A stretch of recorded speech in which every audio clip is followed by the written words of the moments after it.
Tu savais que certaines rumeurs disent que le Vatican cache un démon tellement puissant qu'ils ont été obligés de l'enfermer sous terre. Tout commence en 1963. Un prêtre exorciste italien, le père Pellegrino Erniti, affirme qu'une entité démoniaque aurait été piégée lors d'un exorcisme secret dans une crypte fermée à double tour sous la basilique Saint-Pierre. Il parle d'un rituel interdit, basé sur un texte ancien que le public n'a jamais vu. Une invocation renversée censée lier un démon au lieu même où il est invoqué. Mais voilà le pire. En 2002, le père Amorphe, chef des exorcistes du Vatican, dit en interview que le diable est déjà dans l'église et qu'il y a eu des pactes non humains signés dans l'ombre.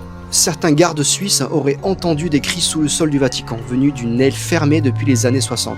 Impossible à vérifier, l'accès y est interdit à tous, même à la majorité des cardinaux. Un journaliste italien aurait tenté d'y entrer discrètement et il a disparu. On l'aurait retrouvé 3 jours plus tard, errant à Rome, sauf qu'il était muet, avec des griffures et un seul mot griffonné sur sa main. Libéré.